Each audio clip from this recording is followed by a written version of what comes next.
go at 99.9999999% the speed of light, but they can't make it. They can't break the light barrier. That's an iron law from Einstein, and he's right every single time. The fact that we have hydrogen bombs, the fact that we have the sun bursting in energy is a consequence of the fact you cannot go faster than the speed of light. Can you use lasers and break into like an underground vault and steal like millions of dollars? Well, in principle, yeah, you can build a laser. Of course, you're going to be in Geneva. They got all those big underground banks. Yeah, really do some damage over there. Another way to do it is with invisibility. You know, invisibility is the way to rob a bank, right? That's right. One of those little so I can sneak in girls' lockers. Go ahead. Yes. Oh, that too. But we're closing in on invisibility really fast. Proof of principle was demonstrated 2 years ago at Duke University. We can make objects invisible in the future. So now, is this by bending light? That's right. You wrap light around an object, so it reforms like a river going around a boulder, and an object becomes invisible. So I write about it in my book, Physics of the Impossible, that the proof of principle was demonstrated. And, of course, the Pentagon is funding it. It's almost like the Philadelphia experiment that they say never happened. The Pentagon is not stupid. They know the advantages of an invisible soldier, and they're pouring big bucks now into invisibility research. You could go up behind the enemy and poke him in the back and go, ha-ha. That's right. Ha-ha. And the bank robbing thing would never work, though, because you'd be invisible, but they'd just see the bags of money floating out so they'd know where you were. Good point. Aha, flaw. But watching people nude would work. Now, that's a hell of a power source to bend light.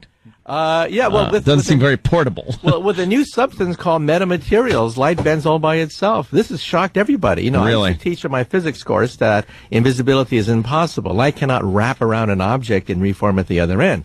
Well, I was wrong, and every single physics textbook on the planet Earth is wrong. Light, in fact, can bend around an object like water around a boulder, reform at the other end effortlessly without energy, and make an object invisible. Can you do that for us now?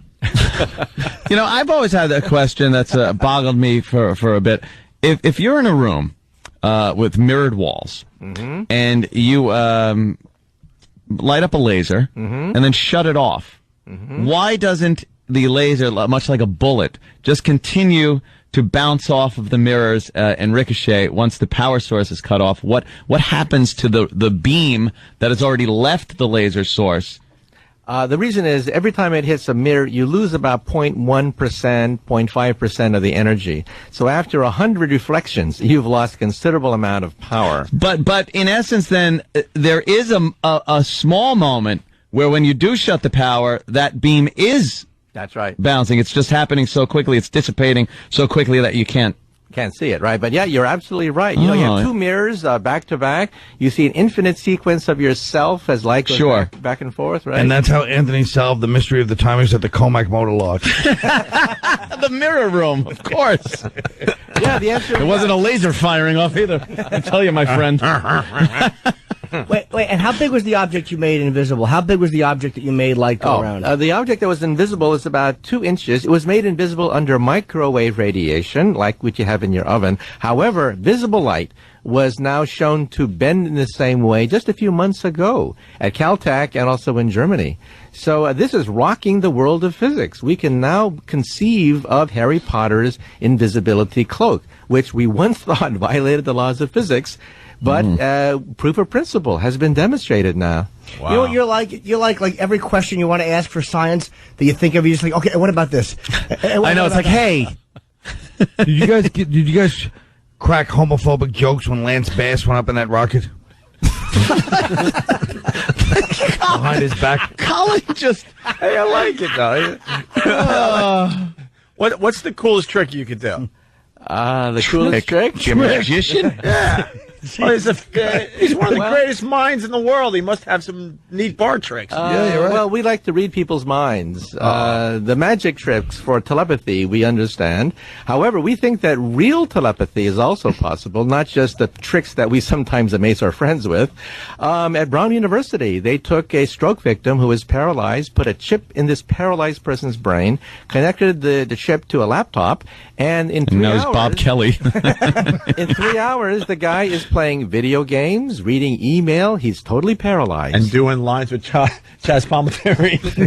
You can send email. And in the future, Really? this is with stroke victims. In the future, even normal people will have a chip in their brain. Sure. And you'll surf the web by thinking about it. Just by thinking, you'll be able to access the entire internet. And this is coming. A proof of principle was demonstrated 2 years ago at Brown University. Direct interface now between the brain and a machine. First time in history. Not the quacks that are out there, but real interface between a human being and a laptop computer. It's always been a goal, I guess, to take that little bit of energy that the brain transmits out there and kind of harness it. And I know when I'd always try that. Me and my brother or sisters sit around, try to read each other's mind. It just never would pan out. Or try to move something with just brain power. Yeah. And it's very frustrating. Little matchstick and nothing. Can't do it. And it's also possible in another way. We can MRI scan the brain, and when you tell a lie, it takes more energy than to tell the truth. Because to tell a lie, you have to know the truth, the cover-up, and the consequence of the cover-up. Well, that takes a lot of energy that can be picked up with an MRI brain scan. With 98% accuracy. It'll on scare college Steve. kids. Yes, I'm straight. I love women. Doctor, could you use some of those laser powers to fling this bad groutwork body around the room next time you come in? And, for the Push him record, against the wall. Colin is pointing across the room at either me or Eric. I can't decide who it is. Well, at our university, we have a trillion-watt lasers. We have lasers. Trillion-watt lasers. Yeah, we can build those things, plow right through concrete. Yeah, that'll get a steel. little hot. But could you fling him? Could you bring him as an experiment for everybody? Just throw him around the room and smash him against the wall? Well, if we did that, he'd be toast. Literally toast. We can do that in the laboratory now. However, people ask about ray guns, right? Then why can't you build a portable ray gun? The problem is a portable power pack. Right. You can build the laser beam, but you have to have a nuclear power plant behind you to do this. And you can't enter a firefight in Star Wars with a nuclear power plant on your back. No, But you a got to make portable that power smaller. pack, yeah, that's the problem with ray guns. Hey. Otherwise, we could do it. I got one question. What happens to you when you die? Well, we don't know. That's one of these great eternal questions. However, most of my friends would essentially say that when you die, your memory circuits, just like your CD-ROM, just like your hard drive, goes on the blink. Oh. What happens to a computer when a hard drive goes out, When you don't have any, means of storage, what happens what happens? However, I like the give me a however. Okay. However, I need however. a good however right about now. Okay. However, there are two ways of attaining immortality. Okay. Two ways. One, we've now isolated many of the genes for the aging process. SIRT2, age 1, age 2. Many of the genes controlling the aging process have now been unraveled, and we can double the lifespan of almost any animal that you see in the animal kingdom. Second of all, my friends who work in artificial intelligence tell me that our descendants, maybe 100 years from now, may have an option, two options. One, get old, decrepit, decay, and die. The other option is one day merging with our creations and waking up with the power of a Superman, with the body of a cyborg, genetically enhanced, and living forever with superhuman powers. Know what sucks about that? We're falling just short of all that technology. That really We'll be the last generation that gets to just drop dead. Right. We're going to fall just short after all this time. Great. Well, we have to go. We could talk to you all 9 o'clock. morning, man. We have to plug the book too. Dr. Michio Kaku, Physics of the Impossible. It's number 12 on the bestseller list, and there are a bunch of other books you have out too. Hyperspace, Beyond Einstein, and a couple more I can't remember. Parallel Worlds, and my website, mkaku.org, mkaku.org. And you give some great talks I saw, like where you sit and just explain into a camera a lot of these things about black holes and wormholes. Can they get all that on your website? Yeah, a lot of that's on the website. And tonight I'll be doing a live chat at 9 o'clock on my website. Any and all questions, live chat tonight. You can interact with me directly rather than having to go through the radio tonight, 9 o'clock. Be idiot children like we are and just ask them questions about science that you've always wanted to know in physics. Yeah. Mkaku, KAKU.org, and also your same name on MySpace?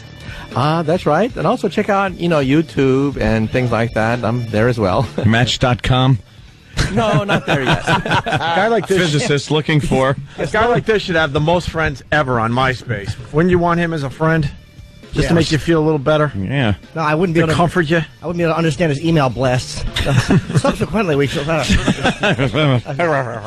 All right, we have to get out of here. We're heading over to XM Satellite Radio. Dr. Kaku, it's a pleasure. Yeah. Thank you, sir. Absolutely. Okay.